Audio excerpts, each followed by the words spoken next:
Hello class, and welcome to this Monster Party NES walkthrough right here on Video Games 101 by way of Let's Play with Brigands. I'm your instructor, Professor Brigands, and hot on the heels of our class on one of the scariest titles of the 16-bit gaming era, we moved to one of the silliest titles of the 8-bit era. Strictly speaking, a horror title, I suppose, but I like the parade of bosses we'll be fighting, some of which just look like appetizer options in the pick 3 at your local Applebee's. Actually, depending on when you start paying attention to the conga line, it kind of looks like the bosses are maybe chasing the appetizers. It's a small sampling of the silliness of the concept, which this wholesome, quote-unquote spooky game heavily leans into, and it just doesn't take itself seriously in the least, with a refreshing sense of humor you don't see much of on the NES outside of, say, maybe one of the Mac Venture titles, all of which we covered last year, and you can check out via the official Video Games 101 playlist in the description. In terms of difficulty, I'm going to give Monster Party for the NES, on a scale of 1 to 10, a 5 out of 10. On the frustration scale, this equates to throwing your controller across the room, maybe because you died at one of the later bosses in the game, and your health reverted back to its default amount, and made things a little bit more frustrating moving forward. But honestly, between unlimited continues and the ability to stock up on items ahead of bosses, I think I'm giving away one of the Briggs notes there. This game isn't too difficult, and certainly with this walkthrough, it'll be very manageable. Speaking of those bosses, Gary's got your boss beaters. Blaze is going to cover the items, and Fluff is going to give us some background on this very strange game, one which was meant to be made much darker and much more referential to pop culture, as Fluff will explain, but it's a tale as old as time. Boy travels home from a baseball game, looks up and sees a beautiful star in the sky and is overcome with emotion, as boys generally are when they see a star in the sky, only to discover that the star is actually a very impatient and, if I'm honest, pushy monster with low standards, who forces the boy into fusing with him and battling through 9 rounds of random, and I mean random, enemies and bosses. That's a lot of rounds and even more bosses, so let's run the intro and get into this Monster Party NES walkthrough right here on Video Games 101.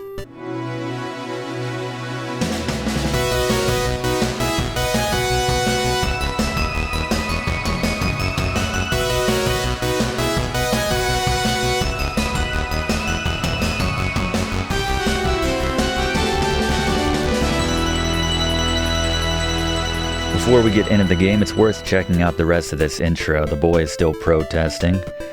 Monster's saying, "With that weapon of yours, you'll be fine, don't worry." The boy's saying, "It's a bat, it's not a weapon." Monster's saying, "Bat, or whatever, let's go." Literally the first person he met, he did not care who helps him. And then this, very much like Never-Ending Story, if Bastion just wasn't on board at all. "What's your name, by the way?" "Mark." "Well, Mark, my planet's dangerous, so we have to act together." And then this is when the two fuse together, and off they go. And I just love the setup. The most reluctant hero I think we've ever had as a protagonist here on Video Games 101. But away we go as we take a look at the controls for Monster Party for the NES. Very simple. Hold down to lie down on the ground. You can crawl by holding left or right as you're doing it, very slowly, not really worth it.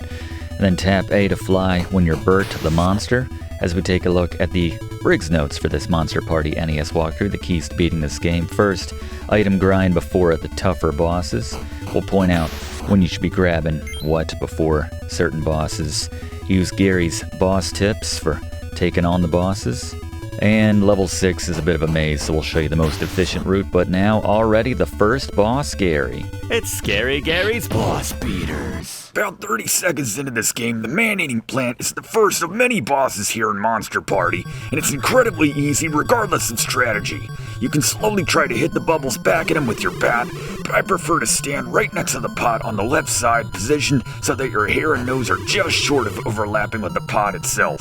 Now wait for the boss to shoot a bubble, down or right, then immediately jump up and swing your bat to stack 4 or 5 hits. Note that virtually every boss in this game behaves in the same way in terms of stacking damage. As long as your bat is touching them, they'll take quick, refreshing, repeated hits. And yeah, just like most of the bosses in this game, he takes 20 hits, so repeat this a few times to take him down without taking a single hit. Thank you very much, Gary. Obviously, that first boss was inspired heavily by Little Shop of Horrors. I don't want to step on Fluff's paws, but a lot of these bosses were inspired by other bosses and were meant to be other bosses. So, yeah, if you just want to put together your own little running tally of guesses as to who you think these certain bosses were meant to be originally based on, and Fluff will reveal some answers at the end of this class. But so there's a lot of these rooms which are just straight up empty. Sometimes they'll have a question mark, which is an item which Blaze is going to cover here in a moment. But yeah, the empty rooms don't concern us. It's the ones with the bosses. Generally, most stages have 3 bosses, and with one exception, you need to defeat all of the bosses to get the key which you need to proceed to the next level. So Blaze will talk about the monster here in a little bit once we get a moment, but there's a lot of bosses, so we'll be going to Gary in quick succession throughout a lot of today's class, which I always appreciate, actually. Kind of divide the workload a little bit more evenly. And actually, we're coming up on the second boss already, so let's go back to him for tips on this one. Boss beaters. Giant Spider, there's no trick here. He's being honest in that he's really actually quite sincerely dead. Thank you, Gary. Thank you, Gary. At least for confirming that, yeah, he's being honest here. It's easy to be skeptical after hundreds of bosses in the past have tried to kill us. It's hard to take one at face value, but, yeah. Hundreds of bosses will make you cold, class. A little cynical. But anyway, we continue on and then get about midway through this stage as we pass this giant cactus-looking, looks like a cactar from the Final Fantasy universe right there. Get a change up in the music. It's nice music in this game, I have to say. From the title music and on down. It's just a change in visuals, not too much else is different here, but coming up on the final boss of this first round, let's go back to him, Gary. Boss beaters. Pumpkin Ghost makes some shallow jumps as he repeats the same pattern going back and forth between both sides of the room.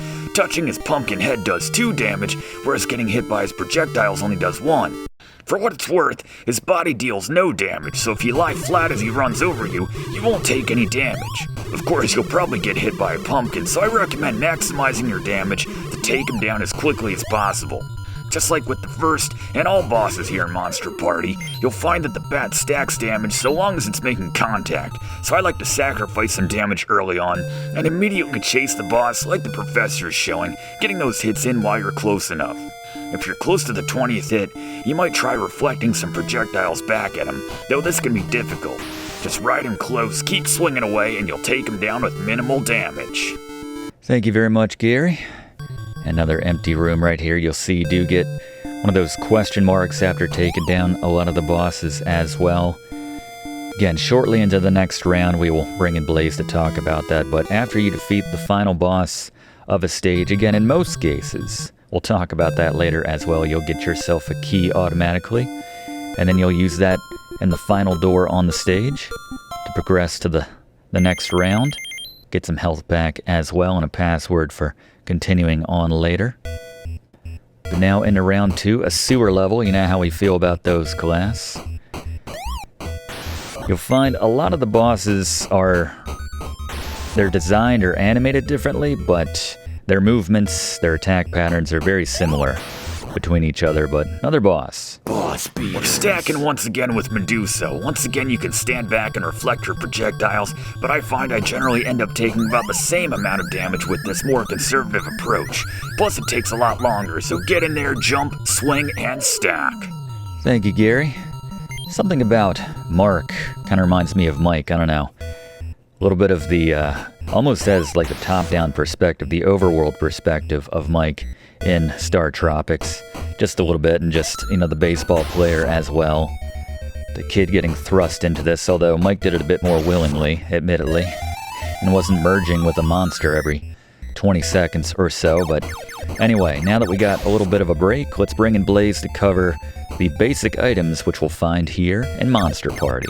It's Blaze's best here in Item Sky. Alright, not a lot of items to cover here in Monster Party. You've got the heart, which will refill 2 health, the capsule, which will temporarily turn you into Bert the Monster for 35 seconds. Note that if you collect one of these when you've already got one active, it'll just reset the timer. And finally, the question mark, which will randomly be either points, what amounts to a double heart for a 4 health refill, or a capsule. It's important to note that item drops aren't random, as the same location enemies will always drop the same item, and you can harvest items as well, defeating the enemy, getting whatever they drop, then coming back to get another one. Well, I found that capsules and question marks seem to drop regardless of how many times you killed the monster who drops it. The heart only drops a finite number of times from the same monster, typically 3 or 4 times depending on the enemy, but it's still a great way to easily stock up on health before a boss like the Briggs notes mentioned. But that's it for the items aside from the key you'll get from defeating the final boss on each stage, well, in most cases, but yeah, no chips, no soda, no pizza. Doesn't sound like much of a party to me. Agreed, it's a bit of a throwaway title. Thank you very much, Blaze. Yeah, you might expect in the credits, the ending scenes of this game, more substantial than most NES games as they are, which I appreciate. But yeah, you might expect some gathering of the monsters and Mark settling their differences, just having a good time at the end, but not the case. But anyway, can't believe it's been this long since we've had a boss. Let's go back to Gary for a strange one. It looks like Mark ordered the pick 3 whether he likes it or not. Just like in real life, your appetizer platter can't hurt you if you duck underneath it when it comes after you. So do that, then quickly pop up and chase it with your trusty bat, repeating a similar strategy as we had with the pumpkin ghost. Note that, like the professor, you may have some residual time as Bert. Forgive me if I don't cover the obvious strategy with Bert, as it's practically always the same. Just use his gift of flight to maneuver around any projectiles and boss movements, and use his gift of ranged attacks to safely get your hits in opportunistically as well. Whatever form you're taking, he's not difficult in the least.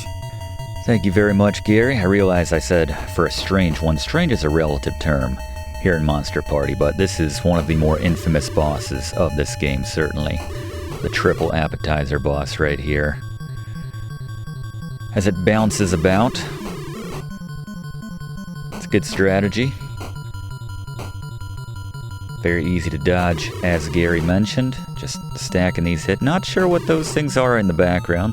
Look like some sort of teleporting devices, like hooked up to a VCR, so I don't know. There's a lot of suspension of disbelief. There's a lot of head-scratching moments. But anyway, can't always grab those for some reason. Sometimes I've jumped, maybe grabbed it on the 5th try, so if you want to keep trying. Projectiles do more damage. Do more damage? Here in Monster Party, for what it's worth, you'll find you can take down a lot of basic enemies with a single return of their projectile at them, as in the case of those alligators. Got the blood dripping right here like something out of the end of Mega Man 2. For those who get the reference. Yeah, if you swing this a little bit earlier, then you can hit a line drive. But if you hit it late, it's going to go more of at an angle right there. Sweet spot. Or maybe there's no connection whatsoever. Sometimes I feel like I'm figuring out the pattern.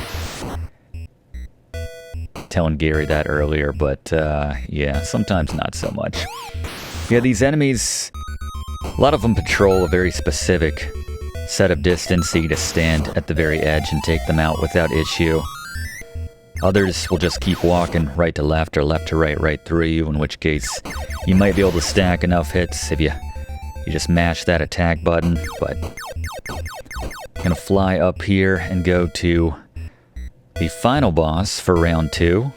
How do you follow up an appetizer combo? Boss beaters. The haunted well isn't difficult. Well, none of these have been all that difficult, but this one requires quick reflexes, as you need to set yourself a few mark lengths from the edge of the well, then be ready to return the projectiles the well sends your way. Between the distance and their speed, you need to be ready to tap that B button when you see one coming your way, and don't make the mistake of projectile watching after you hit one to see if it made contact with the boss, as another one might be coming your way immediately after. Repeat this for 20 hits and take them down. Yeah, I've fallen into that trap quite a bit with some of these when we're using the bat. Projectile watching, as Gary puts it, but yeah, just reverting back to Mark here to show you how to do it if you don't have that Bert power-up back there.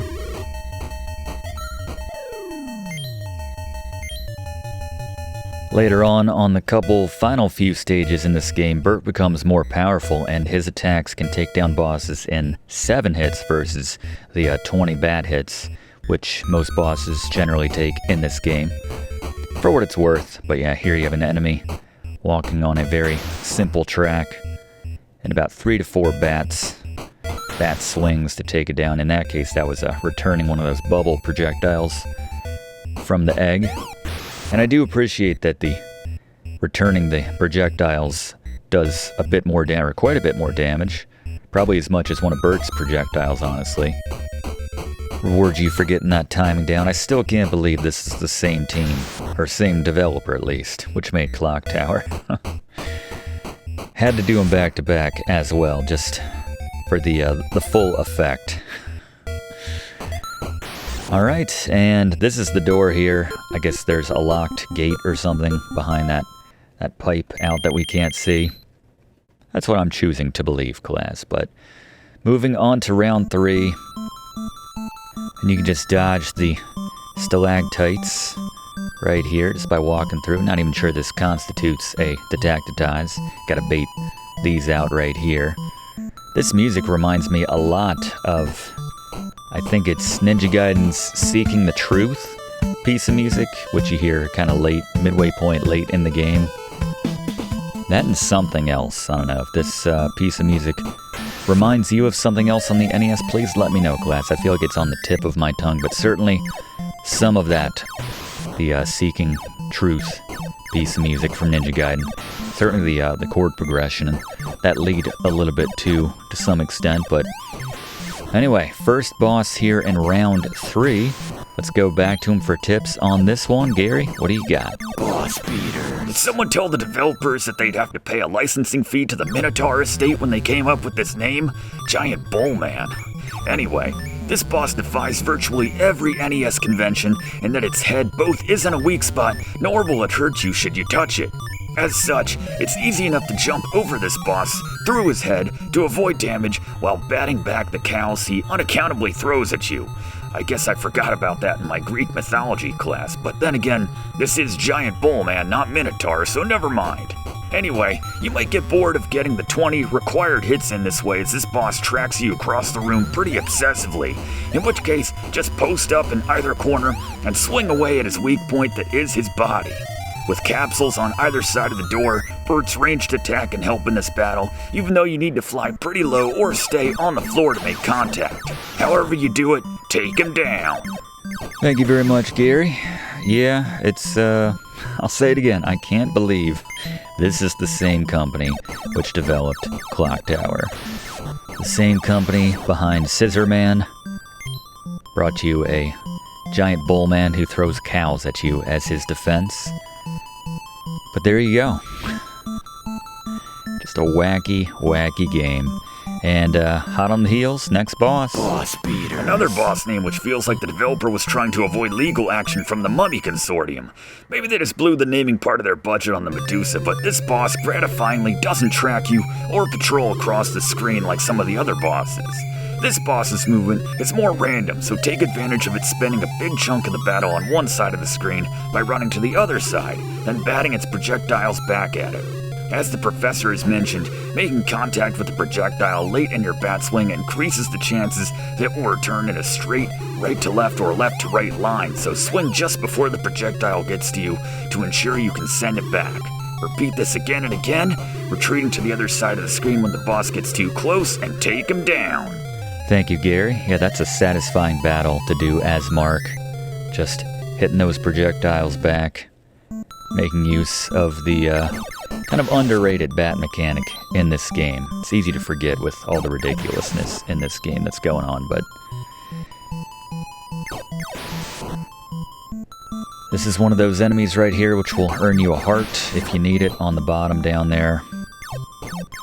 And you can respawn this one a few times to get yourself back, 6 to 8 health. Lots of opportunities in this game to do just that, so really no excuse to not, if you're having trouble, to not stock up like we mentioned in the Briggs notes. A lot of these enemies are paying out hearts pretty regularly, and you're not going to be losing a lot of health in those exchanges either, so... Hence the Briggs note. These umbrella bat enemies are very stingy, though. They're not paying anything out, at least that little top stretch we just went through. Know that you will need Bird if you want to backtrack for whatever reason, but anyway, final boss of this round. Boss beaters. Because there's a capsule immediately before this boss, there's no reason to fight him as Mark, particularly when this boss, like most bosses, becomes much easier as Bird. As Bird, I like to lie down in the center of the screen, taking advantage of his ranged attack as you fire away. You can try to fly over this boss when it gets close, but with your ranged attack's relatively limited reach, you probably won't have enough time to clear the boss and his projectiles. Note that this boss walks in a straight path, just patrolling one end of the screen to the other, so take that into account if you want to reposition yourself at the start or midway through the battle. Speaking of those projectiles, that's why I don't like to fly in front of the boss while getting shots off, as you'll probably take some damage. This is why it's just easier to accept you'll take some damage and prioritize dishing out a lot more damage than you take to take him down quickly before you even begin to flash ahead of changing back to Mark. Take him down, grab the key, and it's on to level 4. Thank you, Gary. And we have our obligatory Egyptian kind of hieroglyphics kind of themed stage here. Don't expect that to be extended to the bosses, as you'll see. Not sure what kind of world Bert comes from, if I'm honest. You can avoid that door, nothing going on in there. But, yeah, you got your obligatory sewer level. We hit our obligatory cave level as well. And you can hit this left one to get them to line up a little bit more so you can transition through. Probably a little tighter than I did there, but... we can return this one. Yeah, just... seems like your standard fare when it comes to levels here in this game. But anyway, first boss of round 4, let's go back to him. Gary. Boss beaters. Like the first giant spider we fought, Giant Samurai is extremely honest, informing you at the start of the battle that he's a slowpoke. This makes it easy to stay right in front of him, get a swing in at the legs where he's weak in more ways than one, back up a couple steps, and repeat without him even hitting you. Try to time it so you can swing in rhythm with his sword tosses, but like most bosses, getting hit by the projectiles only does 1 damage versus the 2 you'll take from getting hit by the boss himself, so this strategy works well for minimizing damage you take as well. When you get cornered, jump over those legs and repeat it in the other direction, eventually you'll take him down. Thank you very much, Gary. Yeah, Giant Samurai in Egyptian themed stage. Sure. I mean, they're both Earth related, right? So sure, why not? And let's see what we got next. We started out with our Samurai. Now we move on to a... Boss beaters. Alright, to kill the giant cat... Just what the heck is going on here, Professor? Gary? Oh hey, it's our resident fact finder, Fluff, everyone. I'm just giving everyone tips on how to take down this boss, Fluff. Oh, really? Because it looks to me like you're teaching the class how to hurt a sweet, innocent little cat. It's an evil cat, Fluff, a giant one. Your notes say you're gonna bat kittens like a baseball. They're demon kittens. Alright, they better be, but we're still gonna talk about this after class. Well, anyway, you can return the kittens if you swing at the right angle, but I find it's much more efficient to get next to the cat, boss, jumping and swinging away to stack damage like the man-eating plant earlier. Just time your jump so you can simultaneously take out the kittens. Demon kittens, to take it down safely and quickly. Thank you, Gary.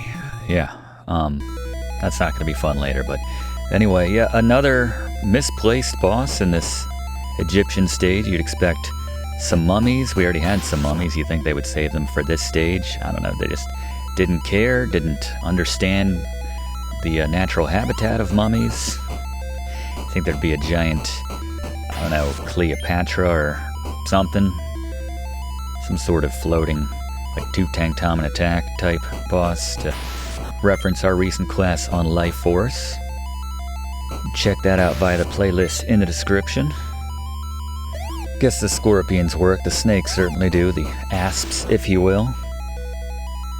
You can get a capsule from another instance where you need a capsule to return, but you can get a capsule from this scorpion here. We can carry this into the next boss. Actually, a cat makes a lot of sense compared to the final boss here in this Egyptian-themed stage. Gary, how about it? Boss beaters. Punk Rocker is another boss where damage is an inevitability, so the safest move is to use the time you have left as Bert. Flying to the speaker, which is the only part of the screen this boss doesn't patrol, turn around and blast away. You can stay in the middle and duck under the boss, trying to prioritize more damage, but I find you get a better ratio to damage given to damage taken on the right side. Blast away and take this final boss of an ancient Egyptian stage, which featured 0 ancient Egyptian-themed bosses. That's what I'm saying. That looked more like a washing machine to me as well, by the way. Yeah, a more random assortment of bosses you will never find in a game. Even from software games, the bosses make a lot more sense than the ones you find in this game. By the way, I used to be in a punk rock band. You don't see me getting bent out of shape, Fluff. I'm just saying. As we had to take down that punk rocker. I'm just digging a deeper hole, class. But continue on to the right here, and we will move on. Now officially halfway through the game once we cross through this door here to round 5. Halfway through this game. Let's see what we have waiting for us on the other side.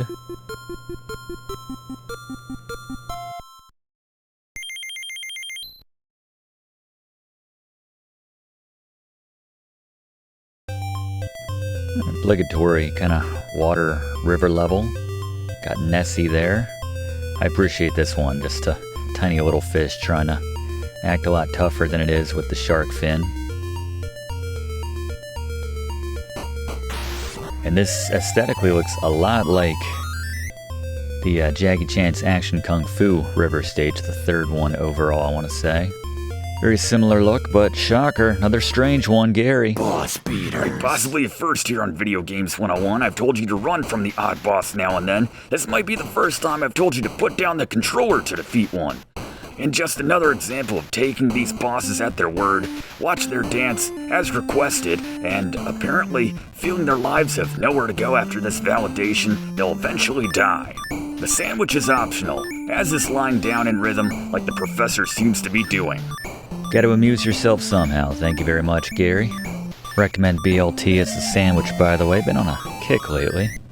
Yeah, they are thinking outside the box with some of these boss battles. Kind of like Hideo Kojima in Metal Gear Solid with, I think it was Psycho Mantis. You had to, I think, take out your memory card from the controller and put it in the second controller or something like that. That was the only way you could defeat that boss. Or it was the intended way, at least. Anyway, Gary? Boss beaters. I may disappoint you, class, when I tell you you're gonna have to hold your controller for this next boss. Mad Javelin Man throws his titular javelins with speed, but thankfully, we have plenty of time to react to and bat them back at him by jumping on one of the admittedly easy-to-miss stones which doubles as a platform, specifically the one on the far left at body level. Those javelins do come in quite quickly, so just keep smashing that attack button when he sends a barrage at you. His weak spot is specifically his throwing arm in case you want to get close for some reason or are attacking him with Bert. Javelin Man takes less hits than most of the bosses in this game, which could explain why he's mad. But after about 10 javelins, down he goes. Thank you, Gary. Yeah, once again, don't be caught projectile watching. Seeing if you send it back in the right direction. Just focus on that next one.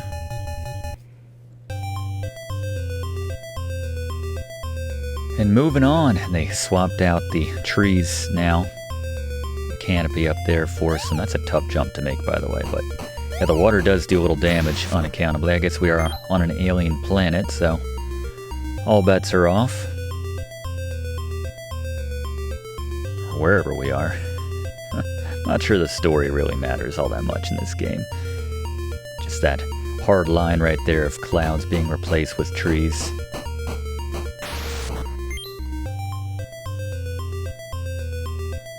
Easy enough to avoid taking damage from most of these enemies if you just have a little bit of patience. That said, health is relatively easy to come by in this game if you just put in a little bit of effort. Just make sure you're staying ahead of the curve. Getting more health back than you're taking in damage. Alright, so we referenced this next one in the Briggs notes. This one is a bit of a maze. It's probably a grandiose term. It's pretty straightforward, but follow along for the most direct route, the far left door on that first screen. Watch out for these kind of invisible turrets. Note that when you transition from one side to the other, they will start firing on that side. Ignore this door, and your eyes do not deceive you, class. That is just a pair of pants right there.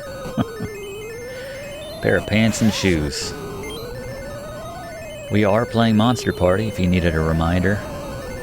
That disembodied pair of pants is... well, there's your reminder.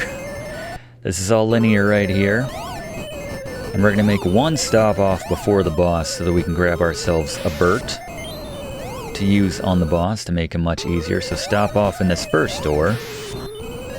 Grab the capsule for yourself. And then backtrack, and then just continue on through this door. And then another linear shot right here. Take this first door, and then at the end of this corridor, Gary, what do we got? Boss beaters. For the Highlights magazine-inspired Chameleon Man, I'm going to assume you took that quick detour and grabbed a capsule like the professor recommended.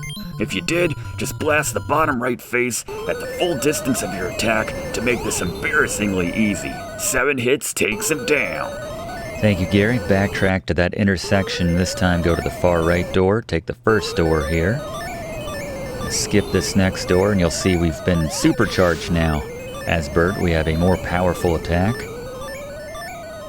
Not only does it do more damage, but it also spreads out a little bit, as you can see.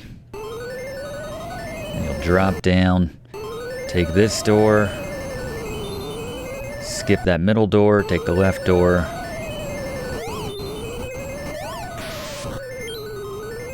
Giant chairs, disembodied pairs of pants, comets without turrets. I don't know. I'm done trying to explain Monster Party, but we have a vertical scrolling area now. Well, not scrolling, but we are going up. And there is a couple bosses we need to take out in this one. But first one's right here, actually. So let's take out this enemy, get a capsule, and Gary? Boss beaters. Another instance where I'm giving you the Burt strategy simply because it's literally right outside the door. Plus it's a lot easier as Burt, so there's no excuse to not grab the capsule and make this boss simple. If you just want to power through, blast away. If you want to play a bit more conservatively and less greedy, just get a single shot in when they're not rolling, fly over the boss while they roll one side to the other, and repeat. Take him down. Thank you, Gary. And just to make sure you got that pun, class, his name is Royce, and he rolls. So there you go. That was peak comedy in the late 80s. Yeah, we have a color makeover too.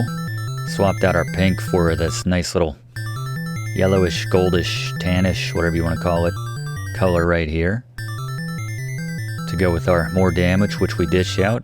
Mark seems to be exactly the same, but definitely an upgrade with Burt. A little sign for the floor that we're on. Grab this capsule from Elephant Man and Gary. Boss beaters. Just like the giant caterpillar, you've got a capsule right outside the door, so grab it and otherwise dispense with strategy, accepting that the Grim Reaper's skulls will quickly track and hit you, and fly up upper chest level and get those 7 hits in as Burt as quickly as possible to take him down with minimal damage. Thank you very much, Gary. You can re-up your capsule if you'd like. Just makes getting through here a little more efficient, so you don't have to bother going to the right side. Dish out more damage as well.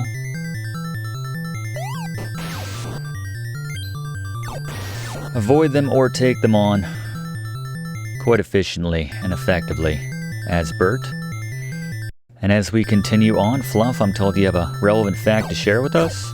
Just a word of warning, Professor, and to the class. Avoid the final of the 3 bosses here in round 7.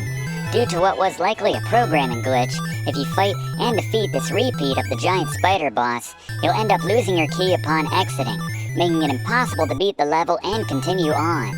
Thank you very much, Fluff. You might think he's messing with us, class, after that business with the giant cat, but no, he's telling the truth. He's always a professional, I will say that. He doesn't let his personal feelings interfere with his job performance. Anyway, grab the capsule early, and Gary? Boss beaters. Alright, the giant dragon gets my award for toughest boss here in Monster Party, at least in theory. This is yet another battle where damage is an inevitability due to this boss's speed and insistence on sticking to you like glue. Absolutely grab the capsule as the professor recommended to cut down the damage you need to dish out by 65% and just keep firing, otherwise you'll be taking a lot of damage. As Bert, I like to go over near the left wall at the start so that the boss is to the left of you so you can get more shots in. I will say I was able to find a sweet spot in the corner where the boss couldn't hit me in testing, but this is only if you come in at just the right angle, and because the boss is always reacting to your moves and repositioning themselves, it's impossible to reliably recreate. As such, tank mode it is, 7 hits wins. And rapid succession, Gary. Boss beaters. Kinda starting to feel like I'm not really doing my job here, but once again, because damage is mostly unavoidable courtesy of some very fast-moving projectiles, really the best strategy is grabbing that capsule the professor pointed out before popping in here, then approaching the boss straight on while blasting away. Get as close as possible to get more repeated shots in more quickly, and once again take him down after 7 successful hits. Thank you, Gary. Hey, best strategy is best strategy. You're just telling us what to do. Can't fault you for that. And we have one final boss before the final boss. Gary? Boss beaters. As much as I love tank mode, it's good to finally work a little strategy back into these boss beaters here on the penultimate boss in Monster Party, as this boss randomly bounces back and forth left and right. Stick to one side and get shots in when you can at the length of your weapon, and fly up when the boss gets too close, waiting for them to return far enough to the right so that it's safe to drop down and get some more hits in. Rinse and repeat, take him down. Alright, thank you very much, Gary. 1 to go at this point, and you see we got a key from that. We actually have a dedicated round 9, so we will be using this key in a door at the end of this stretch here. Is just apparently the galaxy is against us at this point. Just star clusters are trying to attack us as well. Random sticks of dynamite, witches, empty room. Just feels like they threw any number of concepts. They opened the big book of enemies and just drew them randomly from a hat, and apparently came up with a lot of their own. Added some entries to the always growing big book of enemies. But anyway, be sure to grab this final capsule before we take on this final boss over there on the left. And this will carry over into this battle. Gary, what do we got? Boss beaters. I'm going to assume you grabbed the capsule just before this battle like the professor pointed out. As Bert, the key to this battle is starting quickly, as you can walk to the left, then fly like we show to get those eyeballs into a pattern of circling you. Unless one of those projectiles hits you, the boss will never fire another one, meaning you can just fly in place, waiting for his weak spot that is his maybe nose, maybe eye to open up so you can fire away. 7 shots will take him down as Bert. If your time as Bert runs short before you can get all the hits in, or if you come in as Mark, position yourself beneath that giant left eye and concentrate on just making contact with those eyeball projectiles. You'll undoubtedly take some damage due to their speed, but some of the ones you fire back will make contact with the weak spot, and eventually you'll take them down, and congratulations, you have beaten Monster Party. Thank you very much, Gary. Excellent work today. Yeah, I think if you are a bit more efficient with that last capsule too, then you can make that last the whole battle. Don't want to talk over one of the better endings on the NES though, honestly, in more ways than one. So he gave us a gift and we went home, and a beautiful princess popped out of the box and then became a monster, and then very quickly it's clear that Bert gave us Pandora's box for some reason. Why? We just helped you against our will, and now you're ruining our home life, our town, Earth. Mark was scared and screamed. Just the way of telling, just the style of storytelling, and Mark was killed, burned alive. Oh wait, it was all a dream. That old chestnut. You'll be late. It was a dream. Very little Nemo there, happy son. Wonder if that makes Mark cry as well. He's a sensitive child. I'm leaving. Mark opened the door. Gets sinister here. Bert was there like he's ready to collect for the mob. What's going on? Did you make some bets we don't know about, Mark? Let's go again. Such a strange game. And not a sensical strange. There's a lot of games which make sense in their strangeness. An 8-year-old boy who's been cursed and is chasing us down with a pair of garden shears. That's strange, but it's sensical.